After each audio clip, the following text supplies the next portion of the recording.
Second जो था वो हीट हम स्टार्ट कर रहे थे कल। सो हीट के अंदर एक कैंसर जो हम कल बात कर रहे थे, कांगरी कैंसर, सुना था कल बनाया था मैंने।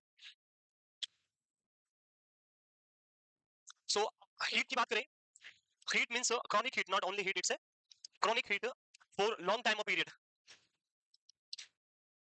जैसे मैंने एग्जांपल दिया था, this type of cancer is very common in Kashmiri population, जो कश्मीर वाले होते हैं, और वी कैन से जो हिल एरिया में रहते हैं जहाँ पे बहुत कोल्ड होता है, ठंड होता है, वहां पे वो अपने आप को कोल्ड से बचाने के लिए, ठंड से बचाने के लिए वो क्या करते हैं, ये स्पेशल टाइप का जो कांगर हमने कल बताया था, स्पेशल टाइप का क्या है, कांगरी बोलते हैं आई थिंक, कांगरी जो भी बोलते हैं, कांगड़ी, उसको यूज करते हैं। और इसके अंदर क्या होता है, सिंपली जैसा हमारे पास वो सिगड़ी होता है जो हम हीट के लिए यूज करते हैं, वैसा ये होता है, और इसके अंदर वो जो भी कोल है वो डाल के उसको हीट को अपनी बॉडी पे यूज करते हैं, और उसके लिए क्लोथिंग पहनते हैं पूरा बड़ा सा, और उसके अंदर ही रखते हैं उसको। तो उससे क्या होगा, बॉडी के ऊपर क्रॉनिकली क्या होगा, हीट जाएगा, और उसकी वजह से क्या डेवलप हो सकता है, टाइप ऑफ स्किन कैंसर। किस टाइप का कैंसर है, skin cancer. So it is a type of skin cancer, इसको हम बोलते हैं Kangri cancer, and it is very common in Kashmiri population. Clear. और ये नाम भी उसी से रखा गया उस कांगड़ी की वजह से। The next one is an very common cancer which is known as chutta cancer. सुना है, देखो क्या क्या नाम रखे, कुर्केनबर्ग, कांगड़ी, चोटा, और क्या पता नहीं क्या होगा। So chutta cancer is a type of oral cancer, it is a type of oral cancer, and this type of cancer is very common in specifically in the South Indian population, जो साउथ इंडिया से belong करते हैं।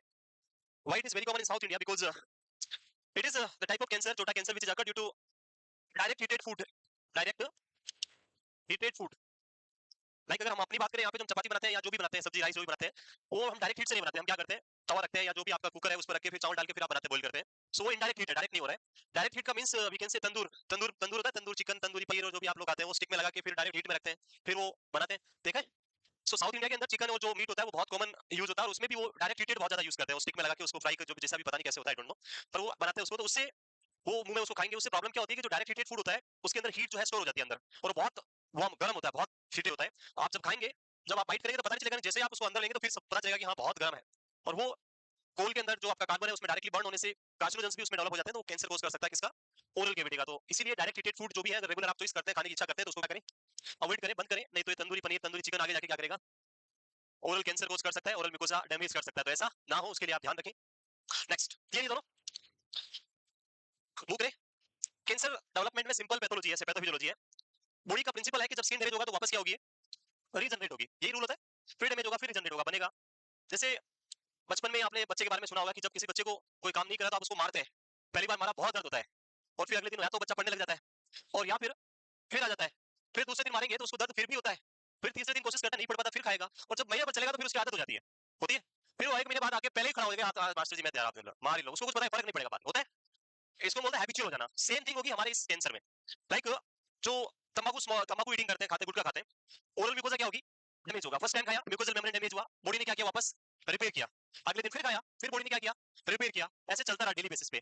एक time आएगा जब body को लगेगा कि यार ये तो रोज का ही काम है, ये डैमेज करता है, मुझे क्या करना है, बनाना है, तो बॉडी बोलेगी परमानेंटली चालू रख दो बनाना, बंद करो ही मत, ये वैसे डैमेज ही करेगा, तो रोज क्या करो, स्टार्ट करने से अच्छा इसको बंद ही मत करो, नहीं रहने दो, और फिर वो जो सेल ग्रोथ हो रही है वो कंटिन्यूस होना स्टार्ट हो जाएगी, और जो कंटिन्यूस होगी उसी को हम क्या बोलेंगे, जो अनवांटेड ग्रोथ हो रही है उसी को हम क्या बोलेंगे, कैंसर। सो दिस इज यहाँ पे जो आप हीटेड फूड खा रहे हैं उससे क्या होगा, ओरल म्यूकोसल मेम्ब्रेन डैमेज होगी, और उससे वापस रिपेयर होगी। अब रोज खाएंगे तो फिर ये प्रॉब्लम हो जाएगी, आदत में आ जाएगा, हैबिचुअल हो जाएगा, और आपको क्या डेवलप हो सकता है, cancer. Clear. Next, physical factor के अंदर नेक्स्ट जो फैक्टर है that is the trauma and chronic irritation. अभी बोला मैंने यही, if you are irritate, like हमारे पास बहुत बार ऐसे पेशेंट्स आते हैं जिनको specifically cancer of tongue, tongue cancer के बहुत केसेस आते हैं। उनमें जब हम हिस्ट्री कलेक्ट करते हैं, ओटी में देखते हैं, तो हिस्ट्री में आप देखेंगे तो पर्सन ने कभी अल्कोहल नहीं पिया, कभी उसने स्मोकिंग नहीं किया, कभी उसने किसी तरह का कोई भी गुटखा बीड़ी सिगरेट कुछ हाथ नहीं लगाया, ओरल हाइजीन भी वो मेंटेन करता है, still the person is developing cancer. ऐसा क्या हुआ, तो उसका रीजन होता है, बहुत बार क्या होता है, जो हमारा सिमेट्री है, ओरल कैविटी का सिमेट्री, ये सिमेट्री प्रॉपर नहीं होता है, and in some individual tongue bite is very common. जब वो स्पीच बोलते हैं तो बार बार क्या हो जाता है, टंग बाइट हो जाता है, एक ही प्लेस पे बार बार बाइट होता है, कुछ टेढ़े मेढ़े दांत है या कुछ ओवर ग्रोथ है उसकी वजह से, या किसी का दांत निकाल दिया एक जगह खाली है, और वहां पे बार बार क्या होगा, टंग बाइट होगा, और जब ये रिपीटेटिवली टंग बाइट होगा तो उस पार्ट में भी क्या डेवलप हो सकता है। सो ये बहुत कॉमन फैक्टर जो हम टंग कैंसर में देखते हैं, ओटी में हम मल्टीपल टाइम केसेस देखते हैं, और जब उनकी हिस्ट्री, तो इसमें यही पता चलता है कि इस पर्सन को क्या हुआ, बार बार रिपीटेटिवली टंग बाइट हुआ, इसने ध्यान नहीं दिया, और एक टाइम आएगा जब टंग बाइट होगा पर पेन नहीं होगा। कैंसर का पहला जो आइडेंटिफिकेशन का मार्क होता है वो होता है पेनलेस। मुंह में ओरल कैंसर हो रहा है, बहुत पेन होता है, बंद होता है, खाना खाएंगे तब, वो कैंसर नहीं है, लेकिन कुछ हुआ और उससे कुछ नहीं हो रहा है, तो मतलब वो किसको इंडिकेट कर रहा है, मे बी ये प्री कैंसर स्टेट है और इससे कैंसर डेवलप हो सकता है। पेन नहीं होता है कैंसर की ग्रोथ में, पेनलेस होता है अर्ली स्टेज में, और इसीलिए जब अर्ली स्टेज में पहले टंग हुआ, बाइट हुआ, तब दर्द हो रहा था, लेकिन बाद में क्या हो गया, रिपीटेटिव कोर्स की वजह से कैंसर हो गया और दर्द होना भी बंद हो गया, और वहां पे क्या डेवलप हो गया, कैंसर। तो ये चीजें कॉमन ध्यान रखनी होती है। सो ये ट्रॉमा, लाइक तंबाकू चेवर है उनको क्या हो सकता है, ओरल कैंसर। क्रॉनिक स्मोकर जो स्मोकिंग करते हैं, लंग म्यूकोसा डैमेज होगा और उससे लंग कैंसर हो सकता है। So this is the trauma and chronic irritation. Yes, बिल्कुल repetitive, not single ulcer, any type of ulcer which is repetitively present in the oral cavity. Like cancer जो है, ऐसा नहीं कि मेरे 10 बार टंग बाइट हो गया तो 11वीं बार में कैंसर हो जाएगा, ऐसा नहीं होता है। जब हम किसी स्टेट को prolonged and chronically, like 1 year हो गया, आप ध्यान नहीं दे रहे हैं, अब ऐसा ही ओरल अल्सर में भी अगर मैं अभी वार्निंग साइन पढ़ाऊंगा वहां पे और वहां देखेंगे पहला ही वार्निंग साइन सी ए आएगा, a sore that does not heal properly. जो भी अल्सर या सोर है वो हील नहीं हो रहा है प्रॉपर्ली और आप उस पर फोकस नहीं कर रहे, ध्यान नहीं रख रहे, उसको पढ़ा रखा है तो उससे वो डेवलप हो सकता है कैंसर आगे जाके। पहला थिंग होता है कि रिपीटेटिवली सेम प्लेस पे होना चाहिए। अगर डिफरेंट डिफरेंट प्लेस पे है तो वो इंडिकेट जो डिफरेंट डिफरेंट है तो कैंसर कोज नहीं करेगा। दूसरा, अगर 3-4 मंथ हो गए जो ये बताना चाह रहे हैं तो मे बी वो अबनॉर्मल कंडीशन है। ये कैंसर है या नहीं है वो हम बोल के नहीं बता सकते, वो कौन बताएगा? Biopsy report will tell us कि कैंसर है या नॉन कैंसरस है। बट एक रिस्क फैक्टर है कि वहां पे हो सकता है, वो रिस्क फैक्टर के अंदर आएगा 3 to 4 मंथ। नॉर्मली ओरल जो भी अल्सर या सोर होते हैं वो maximum to maximum 7 days, normal तो 3 to 4 डेज में हील होगा, बार बार वापस हो जाता है। अब वो some that is some different conditions like कुछ हार्मोनल एब्नॉर्मलिटीज की वजह से हो सकता है, मे बी कुछ ईटिंग इश्यूज की वजह से हो सकता है, वो कैंसर नहीं है। रिकरेंस हो रहा है तो वो किसी अदर ऑटोमेटिक ठीक भी हो रहा है तो वो कैंसर नहीं हो, कुछ अदर इश्यूज होगा तो उसके लिए डायग्नोस्टिक टेस्ट के बाद ही पता चलेगा, पर इट्स नॉट कैंसर, वो कैंसर नहीं होगा। कैंसर का एक ही आइडेंटिफिकेशन है, या तो होगा नहीं और हो गया तो ठीक नहीं होगा, और अगर आप ठीक करने जाओगे तो स्पार्ट को हटाना पड़ेगा, कट करना पड़ेगा, उसके अलावा कोई ऑप्शन नहीं है। आप कितना भी कीमोथेरेपी ले, रेडिएशन ले, मोस्ट ऑफ द टाइम वो रिकरेंस होगा, वापस हो जाएगा, ऑटोमेटिकली ठीक नहीं होगा।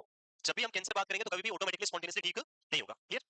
Next, after the physical factor next we have the biological agents. बहुत सारे biological agents like bacteria, virus जो होते हैं वो कैंसर कोज कर सकते हैं और इसमें कुछ इंपॉर्टेंट वायरल फैक्टर्स हैं। जैसे डीएनए वायरस के अंदर we have the hepatitis virus, HBV, hepatitis B virus which can cause hepatocellular cancer, herpes virus EBV, Epstein Barr virus which can cause Kaposi sarcoma. ये कापोसी सार्कोमा क्वेश्चन बहुत बार आता है, कौन सा टाइप का cancer है? It's a type of skin cancer. इसका एक क्वेश्चन जो एग्जाम में बहुत कॉमन आता है, कापोसी sarcoma most commonly present in which type of infection or disease? So those person who is having AIDS, acquired immunodeficiency syndrome, इनकी नहीं अभी और कैमरा वापस करना पड़ेगा। सो कापोसी सार्कोमा हम बात कर रहे हैं।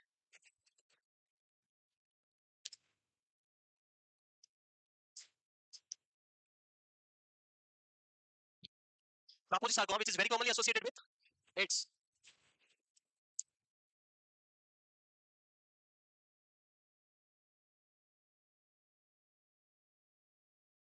AIDS clear? आपको आई थिंक वो मिल गया होगा, शेड्यूल मिल गया सबको, सारांश क्लासेस का schedule. So from the first of September we are starting the Saransh batch. 11 days का प्लान है और आई थिंक मेरा ही नाम सबसे पहले लिखा हुआ है। सो आई थिंक पहला भी मेरा ही और लास्ट तो नहीं है, लास्ट खान साहब का है। हाँ, सो स्टार्ट करेंगे हम वेरी इंपॉर्टेंटली आपके जो भी इमरजेंसी के टॉपिक्स होते हैं, ओटी आईसीयू इमरजेंसी, उसके अलावा और क्या था, फार्मा, फार्माकोलॉजी जो है वो हम पढ़ेंगे। और उसके बाद आई थिंक 6 को मेरी जो सेकंड क्लास है उसमें हम डिस्कस करेंगे आपका जो रीनल सिस्टम है, यही ऑन्कोलॉजी, और उसके साथ में जेनेटिक्स जो है उसको हम डिस्कस करेंगे। तो एक रिवीजन जो है वो आपका कंप्लीट हो जाएगा। जैसे आप लोग का एक कॉमन क्वेश्चन जो अभी बार बार पूछ रहे, बहुत सारे पूछते हैं और आपको टेंशन भी होती है, ऑब्वियसली होता है, बट ध्यान रखिए अभी अगर आप चाहेंगे कि मैं पूरा रिवाइज करना चाहूँ हर एक सब्जेक्ट को तो आपके पास उतना सफिशिएंट टाइम नहीं है। जो आप लोगों ने ऑलरेडी कर लिया वो कर लिया ऑलरेडी, अभी आप थ्योरी पढ़ने जाओगे तो 20-22 दिन है और उसमें आप थ्योरी कंप्लीट करना पॉसिबल नहीं, it is not possible to complete this theory in this remaining days. So अभी बेस्ट थिंग आपके लिए क्या है, थ्योरी को कंप्लीट हम करा देंगे जब हम क्या पढ़ाएंगे, सारांश पढ़ाएंगे, वहां सारी थ्योरी आपको पढ़ा देंगे, हर एक सब्जेक्ट हर एक सिस्टम आपको 11 डेज में रिवाइज कर देंगे। जैसे हम नॉर्मल क्लास में पढ़ते हैं वैसा नहीं होगा, रिवीजन होगा, पर सब कुछ आप एक बार रिवाइज कर लेंगे। आपकी स्ट्रेटेजी क्या होनी चाहिए, मैंने कल भी बोला था, करना क्या, घर जाके एमसीक्यू प्रैक्टिस जितनी कर सके उतना प्रैक्टिस करो, और जितना एमसीक्यू प्रैक्टिस करोगे उतना कॉन्फिडेंस बढ़ेगा, आपका कॉन्फिडेंस लेवल बूस्ट अप होगा जितना आप क्या करेंगे, एमसीक्यू की प्रैक्टिस करेंगे। तो बस घर जाएं, एमसीक्यू प्रैक्टिस करें। और जो मैंने अभी ब्रेक में भी स्टूडेंट जो पूछ रहे थे मेरे से, मैंने बताया था कि जब आप एमसीक्यू पढ़ाई करते हैं तो अभी आपको क्या करना है, जब एमसीक्यू पढ़ने के बाद आपको लगे कि यार मुझे इसमें इस टॉपिक में डाउट लगा है, जैसे लंग कैंसर का कोई क्वेश्चन मैं कर रहा था और उसमें मुझे क्या लगा, डाउट लगा, तो आप क्या करें, अपनी नोटबुक ओपन करें और उसमें किसको पढ़े, लंग कैंसर को पढ़े। अभी उल्टा कर दो, पहले हम कर रहे थे, पहले लंग कैंसर पढ़ के फिर क्या कर रहे थे, एमसीक्यू पढ़ रहे थे, बट अभी उतना टाइम नहीं है, सो अभी उन्हीं को पढ़ना है जिसमें डाउट लगेगा, जिसमें डाउट नहीं है उनको क्यों पढ़ना है, वो आगे मूव करते जाओ। जो भी आपने कहीं हाईलाइट किए इंपॉर्टेंट पॉइंट्स लिखे उनको आप पढ़ें, रिवाइज करें, बेस्ट है वो चीजें करना भी। और सबसे इंपॉर्टेंट जो भी है वो क्या है, मैक्सिमम जितना आप क्या कर सकते हैं, एमसीक्यू प्रैक्टिस कर सकते हैं, वो प्रैक्टिस आप इंप्लीमेंट करें, करते जाए। यस, मूव करें आगे। Next, RNA virus, HCV, hepatitis C and retrovirus, leukaemia. Clear? बाकी डोंट वरी, पेपर बहुत अच्छा आएगा और मस्त रहना है। जितना आप थ्योरी पढ़ोगे उतना बेनिफिट होता है, और अब उस थ्योरी को क्या करना है, आपको इंप्लीमेंट करना है एमसीक्यू प्रैक्टिस के साथ में। जो आपने पढ़ा है अभी तक उस सबको इंप्लीमेंट करें। जो लेट ज्वाइन किया उनको भी डरना नहीं है, पेपर सबको देना है, जो भी एलिजिबल है सबको क्या करना है, पेपर देना है। क्योंकि जब आप देखेंगे बाद में बहुत सारे ऐसे होंगे जो 1 महीने में सेलेक्ट होकर चले जाएंगे, होता है ये, बहुत बार होता है। जब भी हम यहाँ पे सेलिब्रेशन करेंगे, जब आप लोग सेलेक्ट होकर आओगे, तब आप देखोगे कि कुछ ऐसे भी है जो 2 महीने में सेलेक्ट हो गए, कुछ 1 महीने में हो गए, कुछ आए और फीस देके गए और वापस सेलेक्ट होकर चले गए, बस वो फीस देने भी आते हैं बहुत सारे से, तो वो उनकी किस्मत है कि फीस देने से उनका क्या हो गया, सिलेक्शन। तो आप लोगों ने नहीं दी हो तो क्या करें, हाँ क्या पता उसी से टकराओ। Next, just joking, I don't know about fees, बाकी मैनेजमेंट जानता है, फीस का मुझे नहीं पता है, मैं तो जस्ट जोक कर रहा हूँ। नेक्स्ट, केमिकल फैक्टर, केमिकल की बात करें, सो वेरियस केमिकल जो आप लोग खाते हैं, ड्रिंक करते हैं, बहुत सारे केमिकल जो मैं भी बताऊंगा आपको। केमिकल्स के अंदर नॉन और suspected chemical carcinogens in human, lung के रिलेटेड अगर हम बात करें तो तंबाकू, आर्सेनिक, एस्बेस्टोस, प्लूरा, प्लूरा भी किससे रिलेटेड है? लंग्स ही है, एस्बेस्टोस सेम है ये।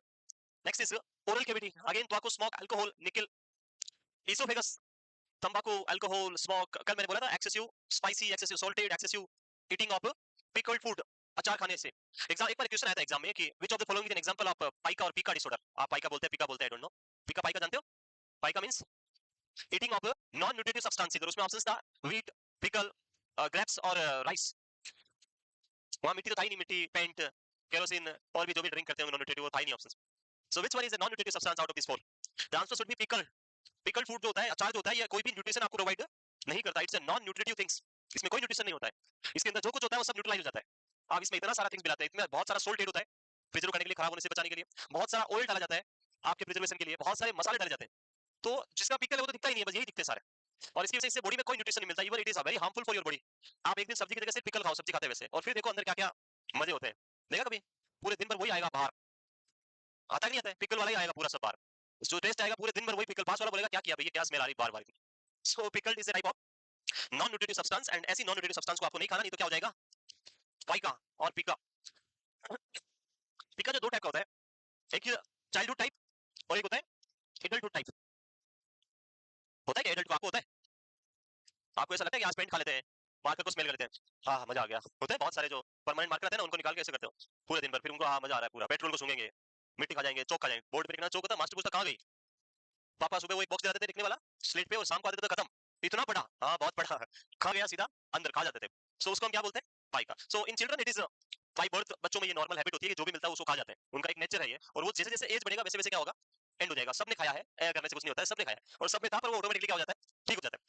एडल्ट की बात करें तो एडल्ट में it is only present when it is only present in female, not male, in adult, and in female it is only present when female is under pregnancy state, pregnant state. जब pregnancy होती है तब non nutritive substance खाने की बहुत इच्छा होती है, तो खट्टा खाने की इच्छा हो रही है, वो खट्टा पिकल खाने की इच्छा हो रही है, अचार खाते हैं प्रेगनेंसी आते हैं, बहुत ह्यूज अंदर से इच्छा होती है, अचार खाएं खाएं, घर वाले देते नहीं है, फिर और ज्यादा इच्छा होती है, जो नहीं देते उसको खाने की बहुत इच्छा होती है। ये सुनो, जब आपको मना कर दिया कि नहीं करना है, फिर तो वही करना है। कैसे मना कर दिया? एक साइकियाट्रिक में प्रॉब्लम है जिसको आपने देखा होगा, उल्टा करना, क्या बोलते हैं उसको? आप कोई आंसर क्वेश्चन पूछते हैं, उसका अपोजिट आंसर रिएक्शन करता है वो, negativism, negativism. So person is very negative, आप उसको बोलेंगे मुंह ओपन कर, वो नहीं करेगा, बंद कर टाइट। सो ऐसे लोगों को हम के लिए क्या करना है, यू शुड गो अपोजिट, उल्टा जाना है, मुंह बंद कर, वो इतना बड़ा ओपन करेगा, आप हाँ ठीक है ऐसे देख लेता हूं। सो नेगेटिविज्म या फिर पाई का जो है एडल्टहुड में प्रेगनेंसी में होता है, जैसे प्रेगनेंसी एंड ये डिसऑर्डर भी एंड हो जाएगा। Next colon, heterocyclic amine, next liver, tobacco and alcohol, kidney, तंबाकू, स्मोकिंग, इनडायरेक्ट कॉन्सिक्वेंसेस, जो किडनी तंबाकू से जो आपका निकोटिन और जो भी केमिकल होता है वो किडनी के थ्रू बाहर निकलेगा बॉडी में, और वो क्या करेगा आगे जाके, कैंसर कोज करेगा। तो ये कुछ नॉन केमिकल कार्सिनोजेंस है जो क्या कर सकते हैं, कैंसर कोज कर सकते हैं।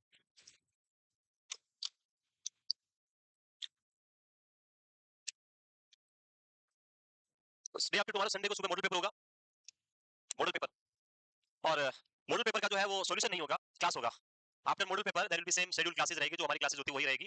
जहां भी कोई क्वेश्चन में डाउट लगेगा, जो टीचर आएगा उससे आप पूछ सकते हैं। मैं आऊंगा तो मेरे से, अली सर आएंगे तो अली सर से, और कोई दूसरा आएंगे तो उनसे आप डाउट पूछ लेंगे। पेपर सॉल्यूशन आपको सोल्व करना है, जहां डाउट लगे उसको आप पूछ सकते हैं। Clear? So we will conduct the classes as usual on Sunday also. Paper आपका मॉर्निंग में होगा, वो आपको देना है, और बाकी इवनिंग में आपकी एज यूजुअल क्लासेस है वो चलती रहेगी। क्लियर? ये मूव करें नेक्स्ट। राइट, ये लो आपका मोस्ट इंपोर्टेंट फैक्टर आ गया। सर हम तो इसी के लिए जीते हैं, और यही क्या करती है, कैंसर। डाइट की बात करें तो मल्टीपल फैक्टर्स है डाइट से रिलेटेड, और आज के टाइम की अगर हम बात करें तो कैंसर का एक बहुत बड़ा कोज है, very big cause for the cancer is diet, dietary factor. Because diet इतना मॉडिफाई हो गया है, घर का खाना पसंद नहीं आता है। घर का खाना आपको बिल्कुल बस दिखावा है, दिखावा करने के लिए हम लोगों को दिखाने, स्टेटस डालने के लिए वहां होटल में जाएंगे, वो आगे आज का वीडियो बनाएंगे, फिर डालेंगे देखो आज हम ये खा रहे हैं, ये खा नहीं रही हम दिखा रहे हैं, वो हम क्या कर रहे हैं, दिखा रहे हैं। राइट, एक पर्सन जो है आईफोन जानते हो, आईफोन, हाँ ये मेरे पास है ना, इधर कहाँ गया, मेरा तो टूटा फूटा आईफोन है, कुछ नहीं है, आईफोन ऐसा होता है ना, ये एप्पल वाला आईफोन। सो लोगों का क्या है, घर में खाने के लिए एप्पल नहीं है, पर उनको मोबाइल कौन सा चाहिए, एप्पल चाहिए। वो किस पे, किस्तों पे, क्योंकि इतने पैसे तो आएंगे नहीं एक साथ, 60-70 हजार से कहां से लाएंगे, तो किस्तों पे, किस्तों पे एप्पल खा नहीं सकते, लाएंगे क्या, एप्पल वाला फोन। किस लिए, लोगों को दिखाने के लिए। तो भाई ऐसा दिखावा किस काम का, जिससे आप अपनी लाइफ में पीछे जा रहे हो। भाई आप अगर लाइफ में साल भर में 80,000 1 लाख रुपए कमाते हो, उसमें 60,000 का किस्तों में डाल दिया, तो फिर क्या किया लाइफ में, आप कहीं आगे नहीं गए हो, और कहां चले गए, पीछे। तो ऐसा दिखावा क्यों करना है, क्या जरूरत है ऐसे दिखावे की, वो दिखावा नहीं करना है जिससे आप लाइफ में पीछे जा रहे हो। आज मैं ऐसे सुन रहा था, कुछ पढ़ रहा था, तो वहां पे 2 लाइन लिखी हुई थी कि अगर आपको आसमान में बादलों की तरह उड़ना है, आपको क्या करना है, उड़ना है आपको आसमान में बादलों की तरह, तो मेहनत करने लग जाओ पागलों की तरह। तो भाई पागलों की तरह मेहनत करो, ये आईफोन लेके पागल नहीं बनना है कि आज मैं उसको फोन को उठाएंगे तो भी ऐसे वो दिखाएंगे, यार इसमें छुप जाएगा तो क्या होगा भाई, नहीं दिखेगा तो कुछ प्रॉब्लम है वो लोगो दिखाएंगे। इधर भी आईफोन के वाले वो जैसे आते हैं, पता नहीं क्या लगाएंगे, क्या क्या लगाएंगे, भाई उससे कुछ नहीं होने वाला है, वो सारा क्या है, दिखावा है। वो लोग दिखाने के लिए कर रहे हैं, आप उनके पीछे मत भागो। मेरे को नहीं बोलना है दिखावा, मैं नहीं करता हूँ ऐसे दिखावा। मेरे को तो सर ने दिया था इसलिए पहनता हूँ, बाकी मैं ऐसे दिखावा नहीं करता हूँ। आई डोंट लाइक एनीथिंग, मुझे कोई ऐसा शौक नहीं है कि मेरे पास आईफोन ही होना चाहिए या ये वॉच भी आईफोन में एप्पल वाली होनी चाहिए, नहीं होना है, ठीक है, मिल गया तो चल रहा है, नहीं होता तो जो दूसरी थी वो भी चली रही थी, वो कौन सी टाइम नहीं दिखाती है, दिखाती है टाइम तो है, इसमें थोड़ा दूसरा और दिखा देता है एक्स्ट्रा, बाकी तो क्या है, और उससे क्या फर्क पड़ जाएगा, कुछ फर्क पड़ेगा, फर्क वो पड़ेगा जो आप अपने हेल्थ के साथ करोगे। तो इसीलिए मैं तो भले दिखावा भी कोई तो भी चल जाएगा, क्योंकि मेरे पास तो गवर्नमेंट नौकरी है, जॉब है, कोई इश्यू नहीं मुझे तो। लेकिन जो लोग लाइक हमारे ओटी में वार्ड बॉय जिनकी सैलरी 12,000 रुपए कॉन्ट्रैक्ट बेसिस पे आउटसोर्स पे लगे हुए हैं, इधर भी आईफोन इधर भी आईफोन, ऐसे उठाता है। लाइक एक दिन एक डॉक्टर जो था, अभी तो थोड़ा ट्रेंड ज्यादा हो गया, अभी तो iPhone is very common, but थोड़े साल पहले 2-3 साल पहले एक डॉक्टर ओटी में आया और वो उसके पास आईफोन था उस टाइम, तो वो लोगों को दिखाता था ऐसे कि आईफोन है मेरे पास, तो बोलता था ओटी में बोला, किसी को पूछा उसे आईफोन का चार्जर है क्या, किसने पूछा, क्योंकि वो सबको ये बोलना चाह रहा है कि मेरे पास आईफोन है, आपके पास किसी के पास चार्जर मतलब आईफोन नहीं है। तो सडनली नीचे वार्ड में बैठा था, उसने बोला यस सर मेरे पास है, और उस डॉक्टर की इंसल्ट वहां पे आप देखें, उसकी बेचारे की ऐसी इंसल्ट हुई, उसने के बाद कभी उसने चार्जर नहीं मांगा आईफोन में, फिर वो बेचारा वार्ड में दे रहा है, ये लो सर चार्जर आईफोन का, मेरे पास ये लो क्या चाहिए, सो उसकी पूरी इंसल्ट हो गई बेचारे। तो इसलिए दिखावा करने से कुछ नहीं होता है लाइफ में, क्या कुछ होना है इससे कुछ नहीं होना है, दिखावा आपको पीछे लेके जाएगा। और बाकी अगर आप मेहनत करोगे अभी, पढ़ाई करोगे और रिजल्ट अच्छा आएगा, तो फिर हमारी तरह अभी बाद में कर ही लेना, क्या है, अभी तो स्टार्ट हुई लाइफ, यस और नो, तो बिल्कुल बहुत मजे आएंगे आगे लाइफ में, बस थोड़ी मेहनत करनी है, थोड़ा संघर्ष करना है। मैं जब मैं दिल्ली की बात करता हूँ, दिल्ली याद आता है तो मुझे वो बहुत, दिल्ली बहुत सस्ता लगता है मुझे पर्सनली। क्यों लगता है, क्योंकि हमारे बहुत कम खर्चा होता था, खर्चा कम होता था क्योंकि हम 6-7 लोग, 7 तो लोग रहते थे एक साथ, 7 लोग एक ही जगह, और छोटे छोटे 2 कमरे, ऐसे ये 2 कमरे यहाँ पे और इधर एक छोटा सा किचन और ये लॉबी, यहाँ से आने जाने का रास्ता, ये छोटे छोटे कमरों में 3 इधर 4 इधर पड़े ऐसे, तो इस किचन में 2 लोग नहीं आ सकते, वो दोनों मिलकर खाना बना रहे हैं, और किराया था 12,000 रुपए, भले ही 12,000 था, पर हम तो 7 लोग थे, कितने रुपए आएंगे, और हम खाना घर पे बनाते थे, मारवाड़ी, बाहर तो जाते नहीं थे, और वो भी बहुत सस्ते में निपटा जाता, खाना एक ही बनता था, या तो दाल और चावल या रोटी और दाल, दाल और चावल क्या करना है, प्याज टमाटर मिर्ची काटा, ये तेल डाला और उसमें साग डाला, बंद किया, बन गया, 10 मिनट लगे, अगले दिन मतलब एक टाइम रोटी और एक टाइम वही। और क्योंकि प्रॉब्लम ये होती है कि जब हम राजस्थानी हो जाते हैं तो फिर अनलिमिटेड बनानी पड़ती है रोटियां, अगर आप स्टार्ट हो गए तो फिर वो खत्म नहीं, वैसा होता था।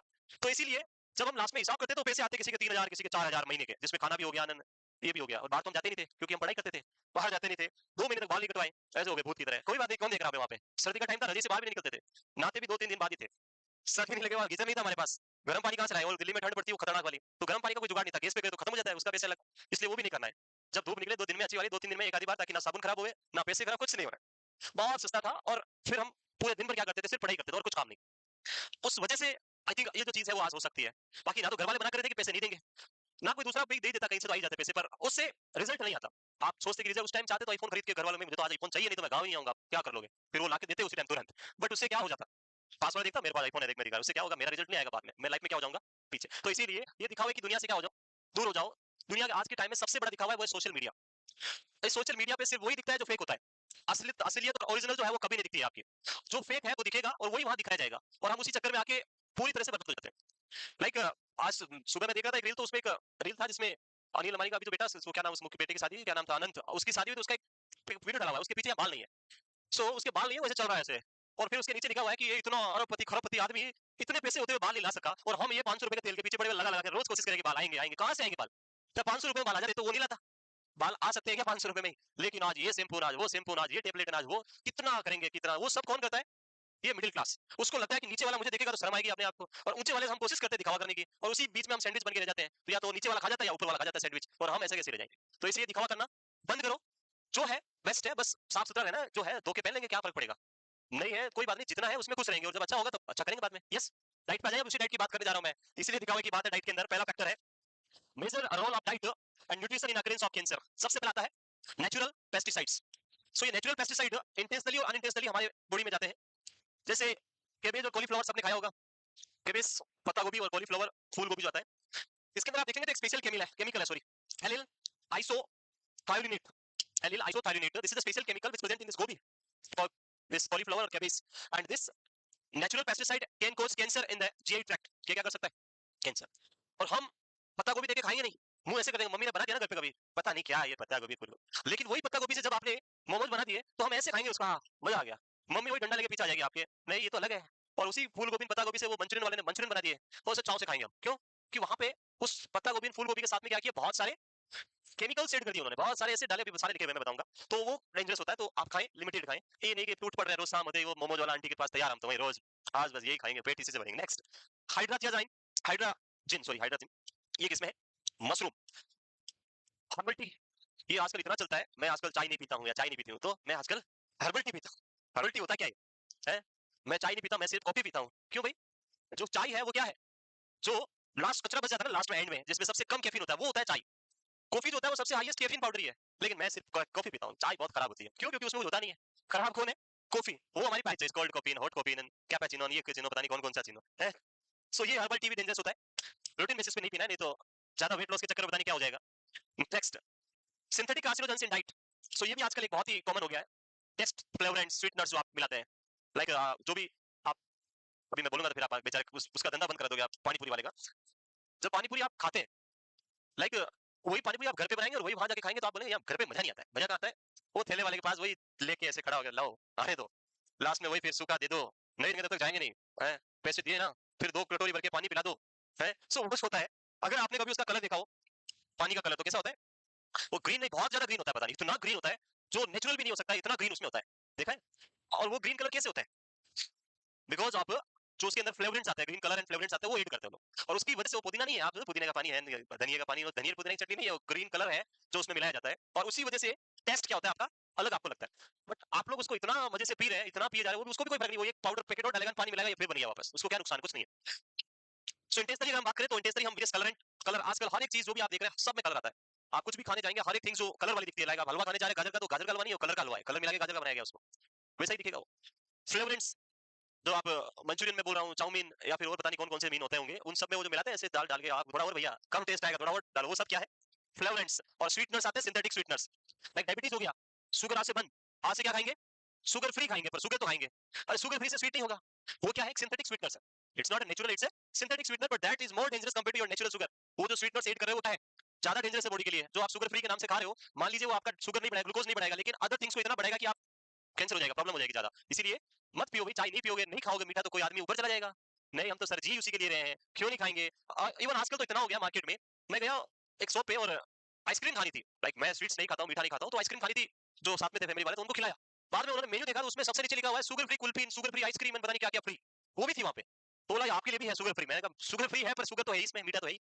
स्वीट की शॉप पे जाओगे तो वहां पे sugar free gulab jamun, sugar free मावा, पता नहीं सब अवेलेबल है। वो अलग ही रेट उसकी चार्ज होती है, शुगर फ्री डायबिटीज वाले खा सकते हैं, और वो डायबिटीज वाले उसको खा खा के और अपना बीट बढ़ा रहे हैं, पता नहीं क्या कर रहे हैं। तो आप लोग ये चीजें क्या करें, घर पे ना लाएं, अवॉइड करें। वैसे आजकल सबके घरों में ये मिलता है, कलरेंट भी मिलेगा, फ्लेवरेंट भी मिलेगा, स्वीटनर्स भी मिलेंगे, ये आजकल नई चीज चल हो गया, इनके बिना खाना ही नहीं बनता है। मम्मी मजा नहीं आया, थोड़ा और डालो, फिर मम्मी भी बेचारी क्या करे, लो खाओ तुम बस। Next is unintentional.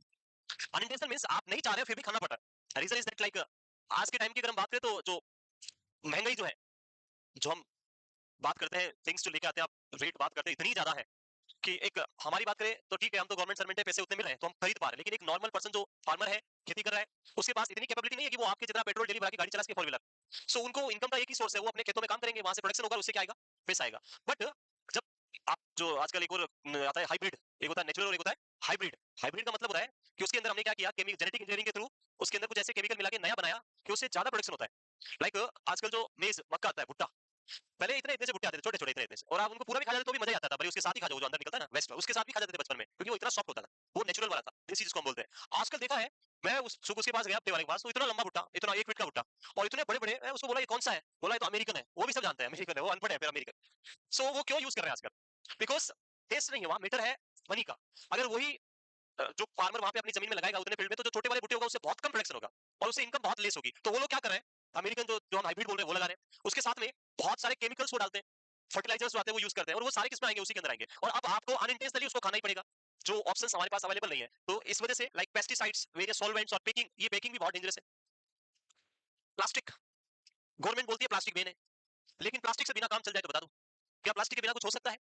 लाइक सबसे डेंजरस होता है जो फूड पैकिंग होती है, खाने वाली पैकिंग, अगर आप उसको प्लास्टिक पे पैक कर रहे हैं तो वो सबसे डेंजरस है, क्योंकि प्लास्टिक जो है, जैसे ही आप उसमें गरम गरम सब्जी या जो भी फूड फूड आप उसमें पुट करेंगे, तो वो जो केमिकल उसके अंदर आ जाएंगे प्लास्टिक से, और उससे कैंसर होने के चांसेस बहुत हाई होते हैं, वो हाईएस्ट डेंजरस कंडीशन है। लेकिन आज के टाइम में कंडीशन ये है कि घर पे खाना 2 दिन बनेगा, 5 दिन में 3 दिन जोमेटो से आएगा, 2 दिन स्विगी से आएगा, हम तो खाना नहीं बनाएंगे, और वो लाएंगे किसमें बेचारे?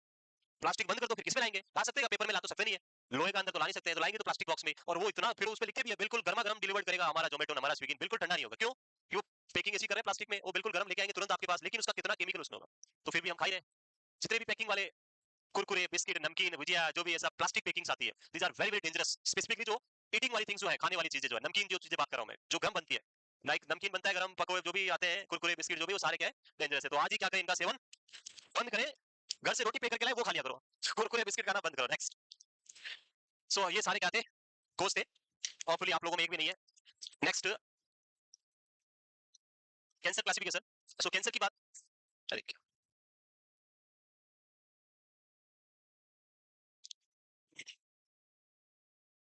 कैंसर को हमने ऑलरेडी पहले भी एक बार डिस्कस किया था। कैंसर को अगर क्लासिफिकेशन की बात करें तो दो टाइप में डिवाइड करते हैं। One is the solid tumour and second one is the haematological tumour. Solid tumour is related to any organ, organ से रिलेटेड कौन सा ट्यूमर होगा? Solid. Haematological cancer is related to blood, like leukaemia, lymphoma, white blood cell cancer, leukaemia. Lymphoma is the cancer of, lymphoma is the cancer of fatty tissue, lymph node. और कुछ? Lymph, very good. और कुछ? What is lymphoma? नहीं पता? Lymphoma सुना ही नहीं कभी? So lymphoma is the cancer of WBC, white blood cell. It's the cancer of white blood cell lymphocyte. It's not the cancer of lymph node और fatty tissue और lymph. आगे आगे पढ़ाऊंगा, मैं पढ़ा दूंगा। लिम्फोमा पढ़ाऊंगा मैं, कैंसर में अभी तक नहीं पढ़ाया, पर इस बार पढ़ा देंगे लिम्फोमा भी। सो लिम्फोमा ये सारे किसमें आएंगे? व्हाइट ब्लड इसमें हेमोलॉजिकल ट्यूमर में। So solid tumour it is associated with organ, like cancer of stomach, cancer of liver, cancer of intestine, cancer of kidney. जहां भी कैंसर हो रहा है ऑर्गन में, वो कौन सा होगा? Solid tumour, like breast cancer, lung cancer. And the second one is haematological cancer. It is originate from blood cell forming tissue. I think blood जो पढ़ाया था, तो मैंने पढ़ाया था ब्लड सेल फॉर्मिंग टिश्यू क्या बोलते हैं इनको? अरे कौन सी सेल? क्या स्टेम सेल? भूल गए? फिर इससे कॉलोनी फॉर्मिंग यूनिट बनती है, एमएनसी है, पता नहीं, देखा नहीं, भूल गए? Colony forming unit gene and colony forming unit MN, granulocytes and monocytes बनाएंगे, भूल गए? कोई नहीं है, कर जाके रिवाइज करना, वापस एग्जाम आ रहा है। सो ब्लड फॉर्मिंग जो है टिश्यू, वहां से जो कैंसर ओरिजिनेट होता है, वो कौन से टाइप का होगा? That is known as haematological cancer. और इसके अंदर आता है ल्यूकेमिया मेन, और वो ल्यूकेमिया मैं आपको ऑलरेडी किसमें पढ़ा चुका हूं? ब्लड के अंदर पढ़ा है leukaemia, LL, CLL, CML, AML पढ़ाया था। For example leukaemia, lymphoma, multiple myeloma. So ये दोनों तो पढ़ा दिया, मल्टीपल माइलोमा और ल्यूकेमिया पढ़ाया था। और लिम्फोमा वहां नहीं पढ़ा होगा आई थिंक, तो लिम्फोमा हम पढ़ेंगे इसके अंदर, ठीक है?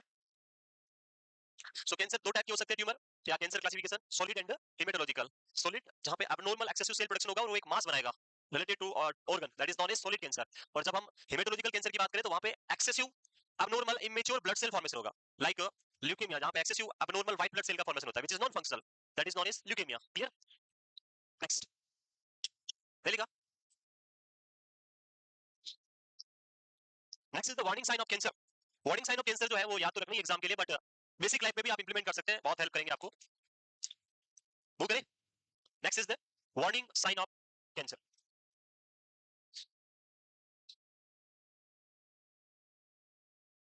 ये लिख लिया? नेक्स्ट वार्निंग साइन, और वार्निंग साइन को याद रखने के लिए एक सिंपल सा ट्रिक है, क्वेश्चन CAUTION। सो रिप्रेजेंट एज क्वेश्चन CAUTION। सो जब मैं सेकंड ईयर के अंदर था, तब हमारा प्रैक्टिकल एग्जाम हो रहा था, और एक मैडम आई थी, पता नहीं कहां से आई थी वो, और मेरा नाम जो था वो आर पे आता था, मैं पीछे होता था थोड़ा, ए से स्टार्ट होता है अल्फाबेटिकली। तो आगे वालों को उसने पूछा कि कैंसर के वार्निंग साइन क्या होते हैं, और उस टाइम हमें कैंसर भी नहीं आता था, वार्निंग साइन तो बहुत दूर। सो उन्होंने आगे बताया कि कैंसर के वार्निंग साइन पूछ रही है। हाँ, ये क्या होते हैं? फिर बुक ढूंढा, जब तो इतना था, गूगल कहाँ चलता था, 1G 2G था उस टाइम, तो इतना वो गूगल तो शाम तक लोड होता था। उस टाइम वो बस फेसबुक चलता था, वही था एक बार, और कुछ नहीं था। सो बुक निकाला, ऑन्कोलॉजी निकाला, और उसमें देखा वार्निंग साइन, उसमें देखा क्वेश्चन CAU, फिर उसको रट रहे सी चेंज, अब रटते रटते थोड़ी देर बाद भूल जाते वापस, और इसका क्या था? ओह माय गॉड, कुछ नहीं होगा इसका, ठीक है। सो भूल गए, गए उधर अंदर, मैडम के सामने, मेरा नंबर है, मैं बैठा, इससे मेरे को बोला वार्निंग साइन ऑफ कैंसर। मैं बोला यस मैडम, 7 होते हैं, बताओ कौन कौन से? मैं सी बताया चेंज, फिर थोड़ा थोड़ा, फिर बाद में 2 3 तक गए, तब तक बाद में भूल गए मैडम, बस इतना ही आता है हमें, चल जाएगा, डोंट वरी, ये तो रोज छूटता रहता है। नेक्स्ट लिखिए। सो CAUTION, जहां पे बात करें सबसे पहले सी, तो C for change in bowel और bladder habits. So it is related to GI cancer, और we can say urinary system cancer, जो आपको इंडिकेट करेगा ये।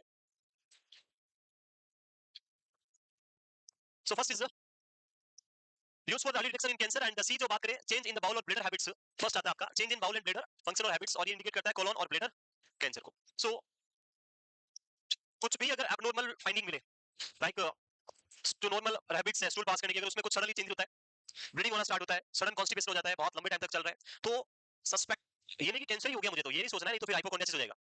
हाइपोकोंड्रियासिस जानते हो? हाइपोकोंड्रियासिस मींस माइनर इलनेस को मेजर इलनेस समझना, दैट इज नोन एज हाइपोकोंड्रियासिस। ये होता है लाइक पेपर कट लग गया, पेपर होता है ना, पेपर से ऐसे बहुत बार ऐसे बहुत फाइन होता है, पेपर कट लग जाता है, उससे थोड़ा बहुत खून आ जाता है, फिर लेडी जाती है, मेरा खून बह रहा है, मैं मर जाऊंगी, जल्दी कुछ करो। अरे नहीं मरेगी, खून ही तो निकल रहा है, कुछ नहीं होगा, इतने खून से नहीं मरेगी, बूंद से कुछ नहीं होना। सो वो होता है हाइपोकोंड्रियासिस, डॉक्टर शॉपिंग। वैसे यहाँ पे हमें मेजर नहीं समझना, पर एक प्रिवेंशनल थिंग के लिए डॉक्टर के पास जाना है कि भाई ऐसा क्या हुआ, सडनली ऐसा क्यों हो रहा है मुझे। So change in the bowel and bladder function, this is the first C. Then A for a sore that does not heal properly, a sore that does not heal properly, and it is an indication for oral cancer. Normally जो oral cavity है उसके जो wound होते हैं वो 3 to 4 days और 5 days में heal हो जाते हैं, मैक्सिमम आप 7 डेज तक वेट कर सकते हो। वुंड हीलिंग तो डिपेंड करती है, वो करती है ब्लड सप्लाई पे। एंड हमारी बॉडी में हाईएस्ट ब्लड सप्लाई कौन से पार्ट में होती है? अपर, लोअर और मिडिल?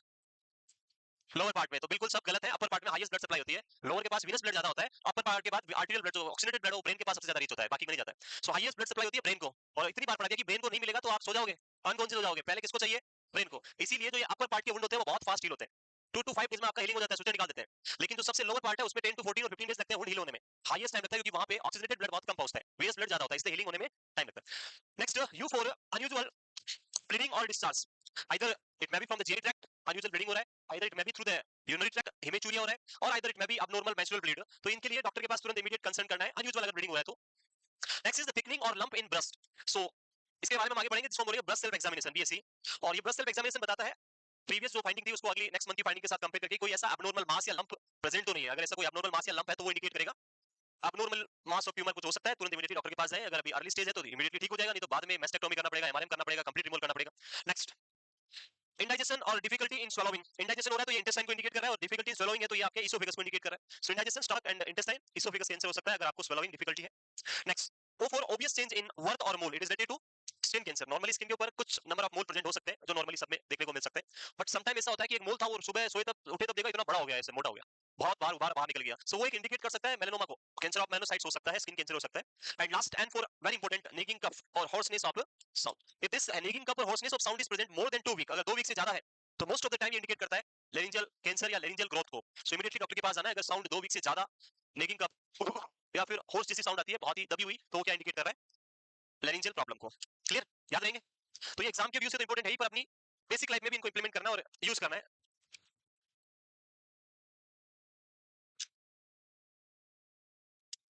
क्लियर है?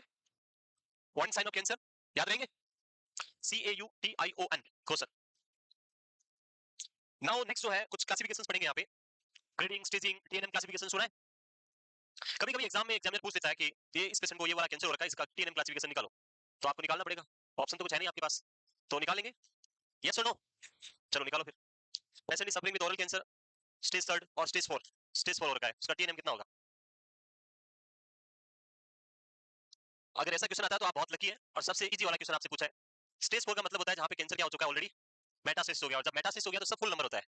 जब हम T पे जाएंगे, T4 N lymph node N3 M1, this is the TNM for metastatic cancer. सबके अंदर हाईएस्ट दे दो पॉइंट, जो भी है कैसे होगा अभी बताऊंगा मैं, लिख लिया? Next, grading of tumour. Grading की बात करें तो टोटल 4 ग्रेड हम पढ़ते हैं, grade 1, grade 2, grade 3 and grade 4। और ये जो ग्रेडिंग सिस्टम है ये आपको एग्जाम में कभी-कभी पूछ लेते हैं, तो याद रखना है। ग्रेडिंग सिस्टम से क्या पता चलेगा आपको? तो it's a type of tissue from which tumour originate. जो हमने डिस्प्लेजिया पढ़ा था, याद है? The dysplasia is the grading system, उसी को हम यूज करेंगे डिस्प्लेजिया को यहाँ पे। सो ग्रेड 1 की अगर हम बात करेंगे यहाँ पे, पहला पॉइंट लिखा हुआ है कि cell is well differentiated. Well differentiated का मीनिंग क्या है? जो नॉर्मल सेल है और जो कैंसर सेल है, दोनों को अगर आप मैच करें तो लगभग सेम दिखती है, बहुत are similar to each other, little bit difference is there but most of the part is similar, उसको हम बोलते हैं well differentiated. So cell differ slightly from normal cell, जिसको हमने क्या नाम लिया था? Mild dysplasia. तो this is the grade 1। Grade second, cell are more abnormal with normal cell, इसको हमने क्या नाम दिया था? मॉडरेटली डिफरेंशिएटेड, और इसको हम क्या बोलते हैं? Moderate dysplasia. Till the grade 1 and grade second level अभी भी कैंसर को ट्रीट करना इजी है, ज्यादा डिफिकल्टी नहीं है, पर जब ये ग्रेड 3 और ग्रेड 4 में पहुंच जाएगा तो वहां पे ट्रीटमेंट करना बहुत डिफिकल्ट होगा। पूरा फोर्थ स्टेज तो एनाप्लेजिया हो जाएगा जहां पे कोई भी मैचिंग नहीं होगा, और फिर कैंसर पूरा मेटास्टेटिक हो जाएगा। सो ग्रेडिंग तो इजी है, डिस्प्लेजिया याद है तो आप ग्रेडिंग लिख सकते हो, grade 1, grade 2, grade 3 and grade 4। और इसमें पता क्या चलता है ग्रेडिंग से? टाइप ऑफ टिश्यू, कितना एब्नॉर्मलिटी प्रेजेंट है टिश्यू में, वो किससे पता चलेगा? ग्रेडिंग से। Grading system will give you the abnormality in type of tissue. Clear है दोनों? अरे उस दिन बनाए थे, भूल गए? ये नॉर्मल सेल, अगर थोड़ा सा एब्नॉर्मलिटी है बाकी सब नॉर्मल है तो इसको बोलेंगे ग्रेड 1, थोड़ा और ज्यादा एबनॉर्मल है तो इसको बोलेंगे ग्रेड 2, थोड़ा सा नॉर्मल बाकी पूरा ही एबनॉर्मल तो इसको बोलेंगे ग्रेड 3, और जब पूरा ही क्या हो जाए एबनॉर्मल तो इसको बोलेंगे ग्रेड 4। और यही था mild dysplasia, moderate dysplasia, severe dysplasia and very severe dysplasia.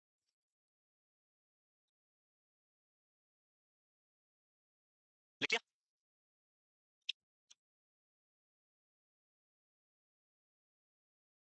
मुंह करे। एग्जाम का जो है स्ट्रेस नहीं लेना है आप लोगों को, एग्जाम को तो खुशी खुशी ले लेना, आने दो। जैसे शादी की डेट आती है ना, वैसे एग्जाम की डेट लेनी है। हाँ, बाद में क्या होगा वो बाद में देखेंगे, अभी तो खुश रहो कम से कम। है, होता ही नहीं होता आदमी जब शादी होती है कितना खुश होता है, बाद में रिजल्ट कुछ भी है वो बात की बात है, पर अभी तो बेचारा क्यों दुखी हो रहा है? अभी तो जो है मजे ही लो पूरे एग्जाम के, बाद में देख लेंगे। तो वही एग्जाम है, डेट है आपके सामने, प्री वेडिंग और फिर वेडिंग वाली दोनों डेट है आपके पास, तो उसमें पूरा एंजॉय करो, मस्त रहो, और फिर पढ़ाई करते रहो उसके साथ में, शॉपिंग शॉपिंग जो है सब चलने दो। खर्चा कितना हो रहा है वो बाद में देखेंगे। यस, मूव करें नेक्स्ट। सो तेरा वो शादी सबसे बड़ा जोक है, पता नहीं क्यों सबसे बड़ा जो, आई डोंट नो, बट ऐसा लगता है लोगों को कि मेरी जो है वो सबसे बड़ा जोक है। नहीं करेगा उसको लगता है कि अच्छा जोक्स है, और कर लेगा तो उसको लगेगा सबसे बुरा जोक है, पता नहीं क्या है, बट ठीक है, उसको आप एग्जाम मान के क्या करो, चले तो अभी एग्जाम है, वही शादी है आपकी, ग्रेटिंग ऑफ ह्यूमर, और उसको सक्सेसफुली कर लो। Next is grade third, cell are very abnormal poorly differentiated severe dysplasia, यहाँ पे कौन सी स्टेट आ जाएगी, carcinoma in situ. Grade four जहाँ पे प्रॉब्लम कौन सी हो गई है, anaplasia. Anaplasia means what is anaplasia, when a normal cell or an abnormal cell not similar to each other, दोनों completely different है, तो उसको हम क्या बोलेंगे, एनाप्लेजिया। there is no similarity between a normal and abnormal cell, तो वो है एनाप्लेजिया या completely undifferentiated cell।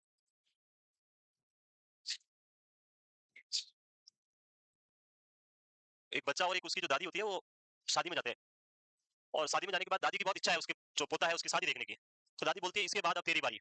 जहाँ भी शादी में गए वहां पे वो बेचारा चिढ़ता है, उसको इरिटेशन होता है। फिर दूसरी बार वो शादी में गए, फिर दादी बोलती है अब अगली बार तेरी बारी। फिर थर्ड टाइम गए, दादी तो मानी नहीं, बोला अब अगली बार तेरी बारी। उसके बाद अगली बार प्रॉब्लम ये उनकी फैमिली में कोई डेथ हो गई, और फिर वापस वहां गए दोनों ही, और वहां मौका मिला पोते को, और पोता बोला दादी को दादी इस बार इसके बाद अगली तेरी बारी है, तो उसके बाद से दादी पूरी तरह से साइलेंट हो गई, वो उसको समझ में आ गया कि फालतू में यस, तो इसीलिए शादी है हो जाएगी, अभी क्या करना है नहीं लिखा।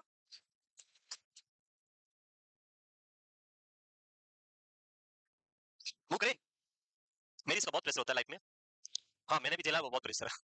लाइक मेरे को घर वालों ने बोला कि शादी करते हैं, मैंने कहा अच्छा कर दो, मैंने बोला शादी चाहिए या नौकरी चाहिए, तो पहले तो क्या चाहिए, नौकरी चाहिए, तो उन्होंने कंडीशन लगा दी, ऐसा नहीं लगा कि एक महीने में ही चाहिए नौकरी, कंडीशन ये लगा दी कि जिस दिन नौकरी लगेगी उसके अगले दिन शादी। मैंने कहा ठीक है जो होगा, फिर मैंने सोचा कि नौकरी 4-5 साल लगवाता ही नहीं हूँ, फिर शादी भी थोड़ी पॉसिबल, वो पॉसिबल नहीं था, तो जैसे ही नौकरी लगी और मैं जोधपुर एम्स में पहुंचा, उसके अगले दिन घर वालों ने क्या करा दी, शादी तो पॉसिबल नहीं थी अगले दिन, पर उन्होंने बता दी देख के पहले तैयार रखा हुआ है रिश्ता मेरा, अरे इतना मैं आया हूँ अभी, तो वेरिफिकेशन करा के घर पहुंचा, उसके अगले दिन एंगेजमेंट करा दी, आज से ही सब तैयार मैंने, सो वो पहले ही तैयार बैठे वाला लेके, इतना क्या जल्दबाजी की, भागा तो जान ही रहा हूँ मैं, घर पे ही आऊंगा, कहाँ जाएंगे मैं। नेक्स्ट, तो आपकी लाइफ में भी संघर्ष जो है वो आपकी लाइफ में भी है, वो एक तो मैं जो बोलता हूँ वही सुनना है आपको, अपनी कुछ बातें नहीं बनानी है, और मैं सब वही बोलता हूँ जो मेरे ऊपर बीता होता है, सो सुन लिया करो, काम आएगा कहीं पे। सो आई नो कि आप सबके ऊपर भी ये बहुत बड़ा प्रेशर होता है, और ये प्रेशर बेचारे प्रेशर कुकर से भी ज्यादा होता है, और घर वालों पे नहीं है, बाहर लोग है, वो आके बोलता है बेटा 22 साल का हो गया अभी तक शादी नहीं हुई, हमारे तो देखो 2 बच्चे हो गए उसके, अरे आपके उसके 2 बच्चे हो गए, उससे हमारे का क्या रोल है भाई, है बच्चों से कंपेयर कर रहे हैं कि शादी नहीं हुई अभी तक, अभी बेटी की शादी नहीं कराई, बेटी कहाँ जा रही है, पढ़ रही है, नौकरी लग रही है, लगने दो, फिर उसके बाद में कर देंगे, नहीं, वो बेचारे माता पिता इसी दुख में परेशान हो जाते हैं, इसलिए वो प्रेशर करते हैं कि शादी शादी शादी, इसलिए आप लोग जल्दी क्या कर लो, नौकरी लग लो, शादी कर।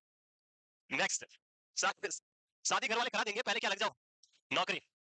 सो टीएनएम, अभी कुछ रिसेंटली पहले कुछ एग्जाम हुआ था, आई थिंक एक दो कुछ एग्जाम थे, वहां पे इसका क्वेश्चन आया था, और उसमें था the TNM stand for, simple सा क्वेश्चन था, TNM stand for, and TNM में इसके सिंपल सा फुल फॉर्म है, so T stand for tumour, size of tumour, N stand for lymph node, and M for metastasis.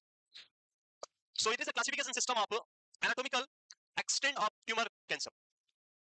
जब हम TNM की बात करते हैं तो इससे हमें क्या पता चलता है, जैसे हमने ग्रेडिंग की बात करी तो ग्रेडिंग से क्या पता चलेगा, types of tissue, tissue is abnormal और द नॉर्मल, वो आपको आइडेंटिफिकेशन पता चलेगा टिश्यू का कि ग्रेडिंग करने से। एज लाइक जब हम टीएनएम की स्टडी करेंगे तो इससे हमें क्या पता चलेगा, एनाटॉमिकल एक्सटेंट, एनाटॉमिकल एक्सटेंट का मतलब ये जैसे आपका किडनी है, सो ट्यूमर जो है किडनी में किस पार्ट तक, यहाँ तक है, यहाँ तक है, पूरी किडनी में है, या इसे बाहर यहाँ पहुंच गया, एनाटॉमिकली कितना स्प्रेड हो रखा है, कितना एक्सटेंडेड है, वो किससे पता चलेगा, with the help of TNM. So TNM is the classification which used to identify the extent of tumor. tumor कितना स्प्रेड हो रखा है उसके बेसिस पे हम ये एक्सटेंट को आइडेंटिफिकेशन के लिए यूज करते हैं। Most tumor have their own TNM classification, सारे ट्यूमर का अलग अलग पढ़ेंगे आगे और आप ही बताओगे बाद में। TNM was developed and is maintained by the Union for International Cancer Control, UICC। तो कभी कभी पूछे तो याद रखना है TNM को कौन बनाया और किसने कौन मेंटेन करता है, तो answer is UICC, union for international cancer control, जो ये एजेंसी है इसको बनाया और इसी ने मेंटेन कर रही है अभी तक। T स्टैंड फॉर, इतना बड़ा लिखना, T फॉर ट्यूमर लिखना simply, and for lymph node, कितने इन्वॉल्व लिम्फ नोड है उसके बेसिस पे आपको लिखना है lymph node, and M for metastasis, इसका डिस्टेंट मेटास्टेसिस कहां तक फैला हुआ है, मेटास्टेसिस।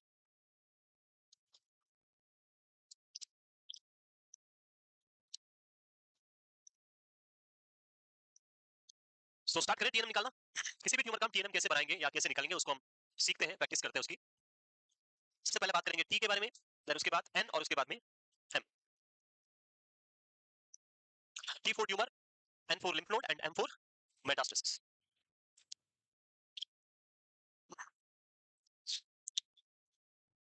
कल जो है डायग्नोस्टिक टेस्ट कंप्लीट हो जाएंगे, and after that very important chapter is chemotherapy. Diagnostic test के बाद हम मैनेजमेंट में पढ़ेंगे कीमोथेरेपी, बहुत इंपॉर्टेंट टॉपिक है, डे आफ्टर टुमारो, परसों हम पढ़ेंगे संडे को, तो आप लोग बिल्कुल प्रिपेयर होकर आए उसके लिए। Chemotherapy, various drug, chemo drugs, ये लिखिए। सो इसके अंदर पहला तो टीएनएम जो है वो किसको इंडिकेट करता है, क्या पता चलता है, तो आंसर होगा it used to identify the extent of tumour. किसने बनाया? तो UICC, union for international cancer control. And TNM का क्या मीनिंग है, फुल फॉर्म तो आंसर याद रखना है, T for tumour, N for lymph node and M for metastasis. Then सबसे पहले हम बात करते हैं ट्यूमर की, उसके बाद लिम्फ नोड एंड लास्ट में मेटास्टेसिस। एंडोक्राइन सिस्टम कितना हो गया है?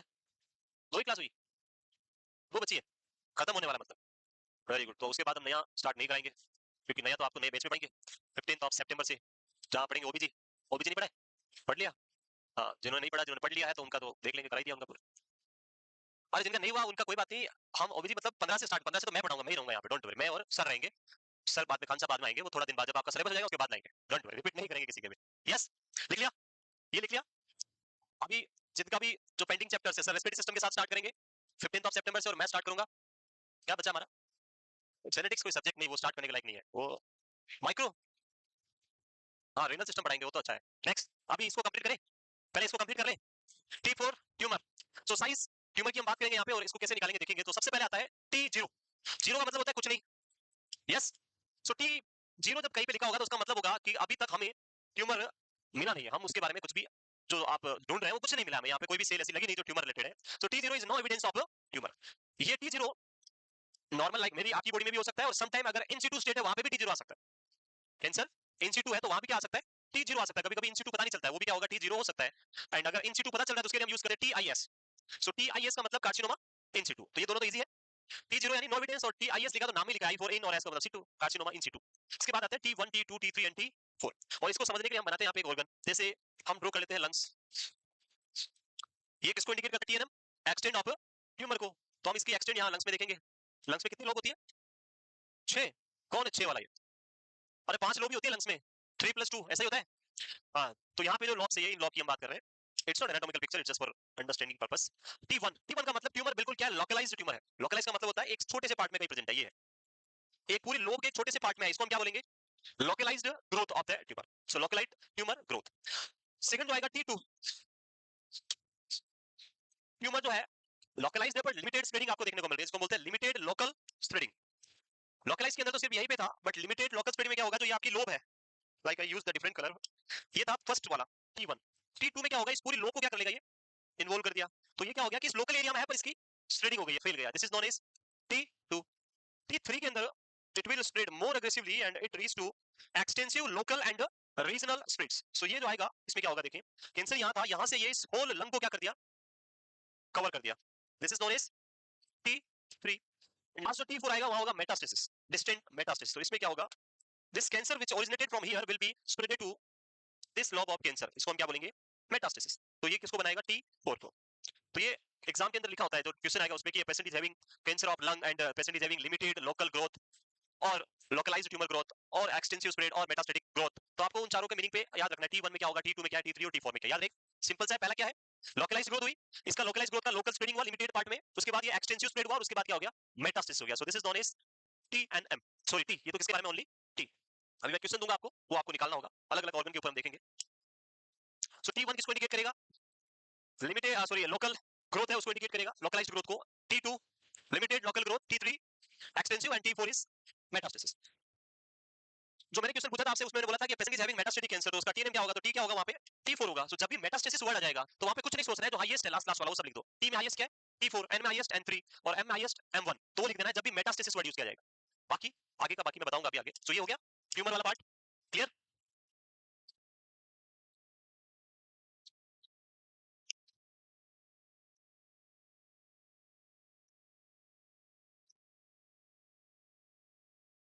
Next, lymph node.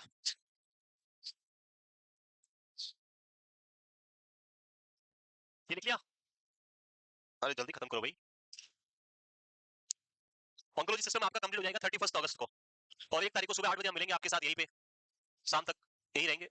पूरे दिन भर हम आपके साथ पढ़ाई करेंगे, जो भी आपको पढ़ना है वो हम पढ़ाएंगे, आपके ऊपर डिसाइड होगा, आप बोलोगे वो पढ़ेंगे।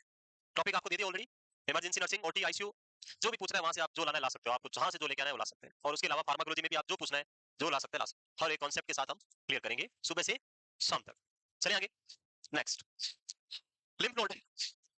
तो जब कैंसर स्प्रेड होता है, जैसे हमने अभी लंग्स की बात करी, जब कैंसर स्प्रेड होता है स्लोली स्लोली आगे की तरफ बढ़ेगा, तो बॉडी के अंदर क्या होता है, वेरियस लिम्फ नोड्स प्रेजेंट होते हैं। जैसे ब्रेस्ट कैंसर होता है तो एक्सिलरी लिम्फ नोड है, उसके बाद अगर हम पेल्विक कैंसर की बात करें तो आपके इंग्विनल लिम्फ नोड्स हैं, एब्डोमिनल में अदर लिम्फ नोड्स आपको जो आपके क्या बोलते हैं वेना कवा है वहां पे लिम्फ नोड हो सकते हैं, या फिर आरुटा है उसके अराउंड लिम्फ नोड्स, बहुत सारे हर जगह लिम्फ नोड प्रेजेंट होते हैं। सो ये जो कैंसर होता है जब ये स्प्रेड होता है तो किसको इन्वॉल्व करना स्टार्ट कर देता है, लिम्फ नोड को भी क्या करता है इन्वॉल्व करना स्टार्ट कर देता है। सो लिम्फ नोड की स्प्रेडिंग के बेसिस पे पहला तो है आपका N0, N0 का मीनिंग सेम हो गया, नो लिम्फ नोड इन्वॉल्व, कोई भी लिम्फ नोड इन्वॉल्व नहीं है। सो कैंसर नहीं है तो T0 N0 M0, वहां पे no evidence of any tumour any lymph node और any metastasis. So first N0 no regional lymph node metastasis. N1 N2 and N3 को डिफरेंशिएट करना इंपॉर्टेंट है, और जब हम N1 की बात करेंगे फर्स्ट आएगा। सो N1 इंडिकेट करता है regional lymph node metastasis present. Most of the time यहाँ पे आप देखेंगे वन लिम्फ नोड जो क्या रहेगा इन्वॉल्व, नंबर में अगर हम बात करें तो कितने lymph node, one lymph node involve है। अगर मैं ट्यूमर की बात करूं तो T0, क्या यहाँ पे कोई लिम्फ नोड इन्वॉल्व होगा, तो यहाँ पे N क्या होगा 0। TIS, क्या इसमें लिम्फ नोड इन्वॉल्व होगा, ये तो भी बेसमेंट मेम्ब्रेन को भी क्रॉस नहीं किया, तो यहाँ भी क्या होगा N0। जब हम T1 की बात करेंगे, T1 is the localised growth, इतना सा ट्यूमर है, क्या यहाँ पे लिम्फ नोड इन्वॉल्व होगा, सो यहाँ भी कोई लिम्फ नोड नहीं होगा N0। लेकिन जब मैं T2 पे रीच करूंगा तब आप देखेंगे एक लोब को पूरा इन्वॉल्व कर दिया, एंड इस स्टेट में यहाँ पे N1 हो जाएगा। जब हम T3 पे पहुंचेंगे एक्सटेंसिव स्प्रेड पूरा लंग्स इन्वॉल्व हो गया, in that situation it will be N2। And जब हम T4 पे पहुंचेंगे तो फिर क्या हो जाएगा हाईएस्ट N3। तो यही हम पढ़ेंगे वन बाय वन। पहला क्या हो गया N1 यानी रीजनल लिम्फ नोड, या नंबर कितने याद रखने 1। N2 tumour spread to an extent between N2 N1 and N3, N1 N3 के बीच में क्या आता है N2 आता है। इसका मतलब है कि जो लिम्फ नोड है वो मोर देन 1 है, एक से ज्यादा, बट 3 से कम लेस देन 3, और दोनों के बीच में क्या आता है 2।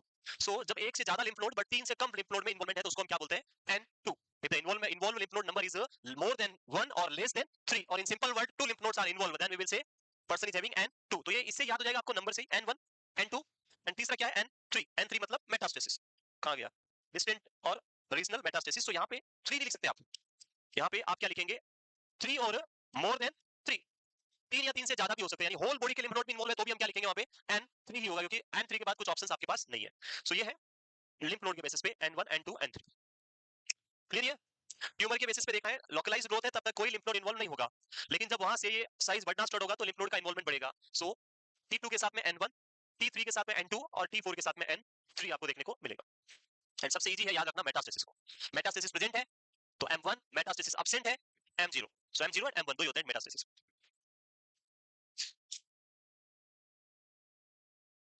मैं अभी क्वेश्चंस आपको दूंगा, आप देखेंगे क्या होगा। लिख लिया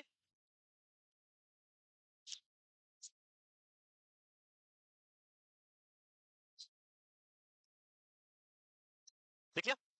next is the metastasis. Metastasis में M0 and M1, metastasis present है तो M1, एब्सेंट है तो M0। So next is metastasis, presence of distant metastasis, no distance metastasis M0, present है तो M1।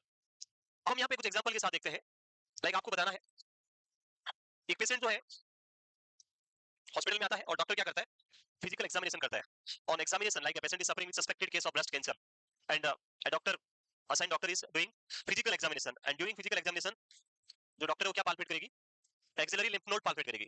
सिविल गोइंग फॉर है palpation of axillary, on palpation of lymph node, और इन CT scan और इन MRI scanning जो किया उसमें आपको क्या मिला, उसमें वो बता देते हैं कि कितने लिम्फ नोड पॉजिटिव है कितने इन्वॉल्व नहीं है, वो सीटी और उसमें बता दिया जाता है।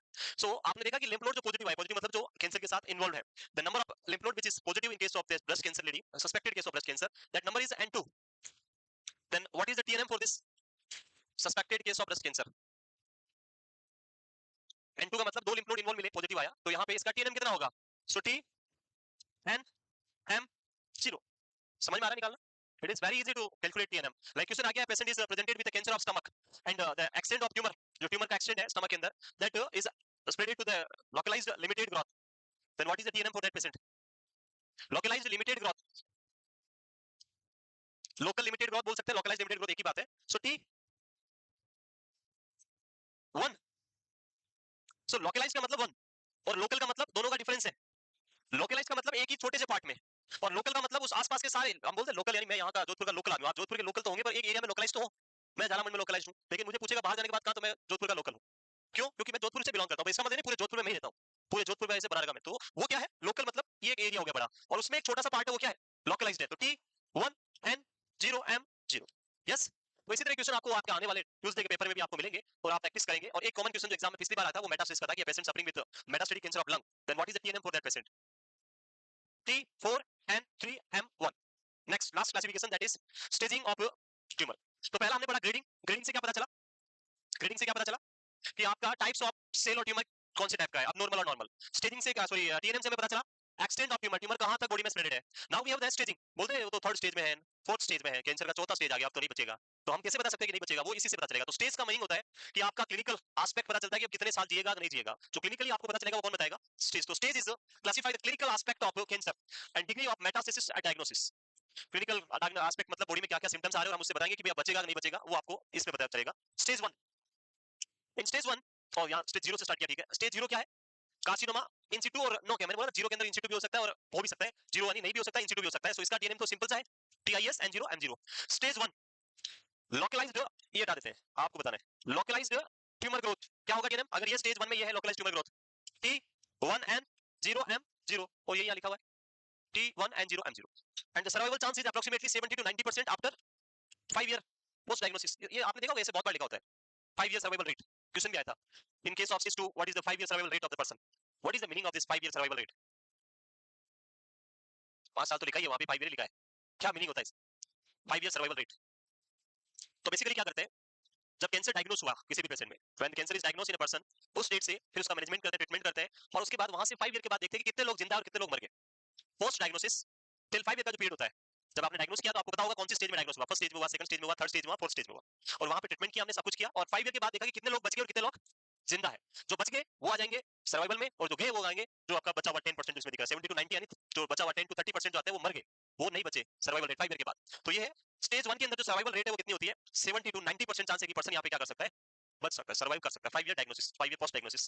Stage 2 that is limited local spread, TNM T, हां उधर तो दिखेगा, उधर अच्छा नहीं दिखेगा ना, वेरी गुड. फिर T 2 and 1 M 0. Survival is 50 plus minus 5, यानी 45 टू 55% चांसेस है कि यहां तक पर्सन बच सकता है. और यहां पे एक इंपॉर्टेंट आता है कि टिल दिस स्टेज सेकंड आप पेशेंट को ऑपरेट कर सकते हैं, इसको बोलते हैं ऑपरेबल कंडीशन. एंड एक होता है रिसेक्टेबल, ऑपरेट तो किसी को भी किया जा सकता है, लेकिन ट्यूमर को रिसेक्ट कर सकते हैं. रिसेक्ट करना मतलब कंप्लीटली काट के हटाना, completely remove of the tumor, that is resection.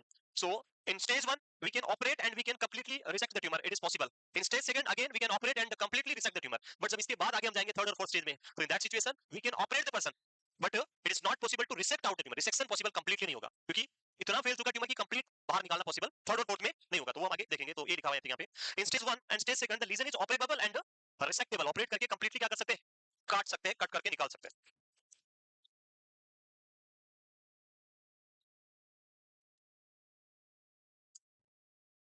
वो करें. This is the stage of tumour, stage 1 and stage 2. In stage 3 tumor will be in the aggressive stage, and in the stage 3 and stage 4 the survival rate is very low, like less than 25%, और person most of the time जाएगा, वो बचना possible नहीं है, chances बहुत कम होंगे. और इसीलिए जब पेशेंट फोर्थ स्टेज में आते हैं तो वहां पे ओपन करते हैं, और ओपन करने के बाद पता चलता है कि केस इज इनऑपरेबल. इनऑपरेबल मतलब ऑपरेट तो कर सकते हैं हम तो, बट उसको रिसेक्ट नहीं कर सकते, so इसलिए उसमें कुछ नहीं करते, वैसा का वैसा क्या करते हैं, वापस क्लोज कर देते हैं और बोल देते हैं इनऑपरेबल है, कुछ भी पॉसिबल नहीं है, बस कुछ दिन बचे हैं, वो सेवा करो, बाकी ऑपरेशन करने से कोई बेनिफिट मिलने वाला नहीं है. नेक्स्ट देखिएगा, इसलिए सर्जरी होती है डायग्नोस्टिक सर्जरी. आगे बढ़ाऊंगा मैं भी. डायग्नोस्टिक सर्जरी जहां पे हम डायग्नोस्टिक लेप करते हैं, पहले देखते हैं कि ऑपरेट होगा कि नहीं होगा, हमें लगा नहीं होगा तो हम फिर ओपन ही नहीं करते, डायग्नोस्टिक लेप्रोस्कोपी करके देख लेते हैं, नहीं होगा वापस भेज देते हैं. लिख ले, हटा दे, अरे बहुत कुछ बाकी है अभी तो. सो कल हम डायग्नोस्टिक टेस्ट सारे कंप्लीट कर देंगे और परसों हम पढ़ेंगे संडे को, very important, chemotherapy, chemo drugs, और ड्रग्स आते ही फिर आप, हाँ बिल्कुल समझ जाओगे आप लोग, तो पढ़ के आएंगे ड्रग्स जो भी है, और आपके जो भी डाउट्स है वो पूछ सकते हैं आप ड्रग के रिलेटेड. लिख लिया, मूव करें. In stage third, tumor is extensive local and regional spread, and the T3 N2 and M0 or survival chance is 20 plus 5 or minus 5, यानी 15 to 25%. In this stage the lesion is operable, operate तो कर सकते हैं but not resectable.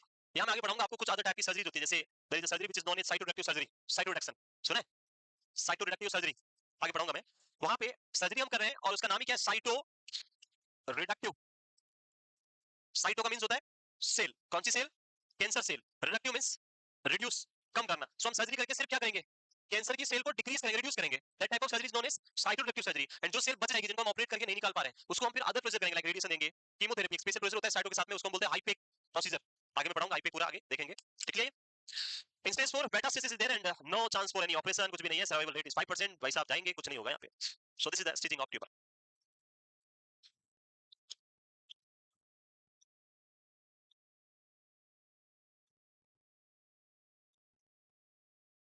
Next we have multiple diagnostic test for cancer detection, और उनके दो types हम divide करेंगे, एक होते हैं अर्ली डिटेक्शन के लिए और एक होते हैं कंफर्मेशन के लिए. सो कभी कभी पूछते हैं अर्ली डिटेक्शन फॉर कैंसर क्या करेंगे इस कैंसर में, या कभी पूछते हैं कंफर्मेटरी कौन सा होगा. तो कंफर्म करने के लिए तो एक ही होता है, और वो है biopsy except in Wilms tumour और नेफ्रोब्लास्टोमा। बाकी अर्ली कैंसर डिटेक्ट करने के लिए अलग अलग कैंसर्स में अलग अलग डायग्नोस्टिक टेस्ट होते हैं, तो वो हम देखेंगे वन बाय वन। ये लिख लिया।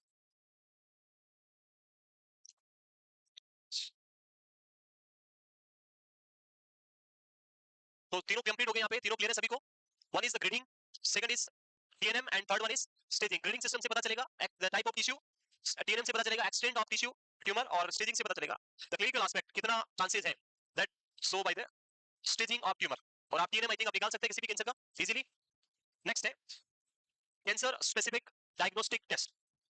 जब भी हम कैंसर स्टडी करेंगे तो वहां पे क्या क्या डायग्नोस्टिक टेस्ट जो है वो आप कर सकते हैं।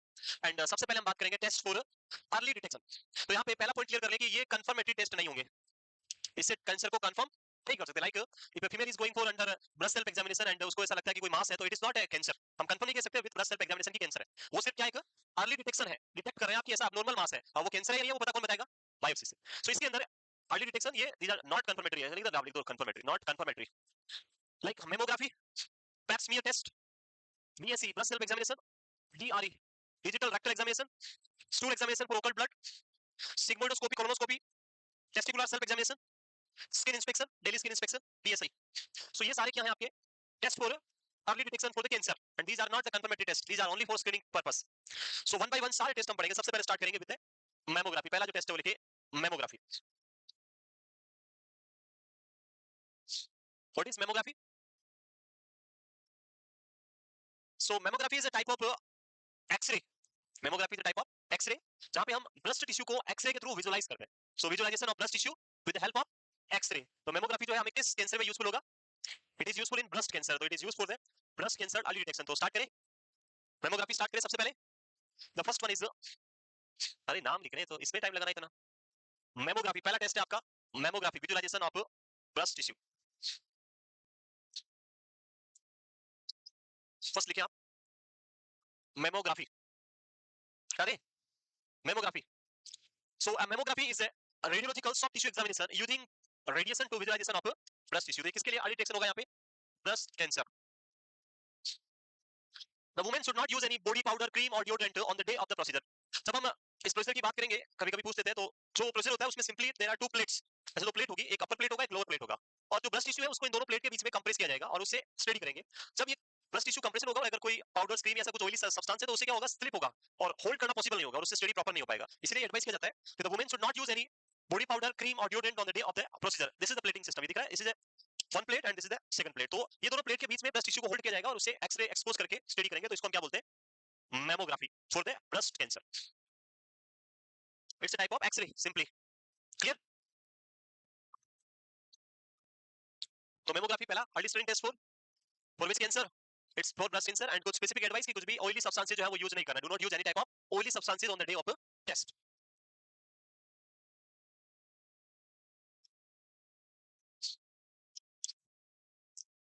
Next, okay, will discuss remaining part in next class tomorrow. कल जो है सारे डायग्नोस्टिक टेस्ट हम कंप्लीट कर देंगे और फिर कंटिन्यू करेंगे मैनेजमेंट के साथ में। Thank you.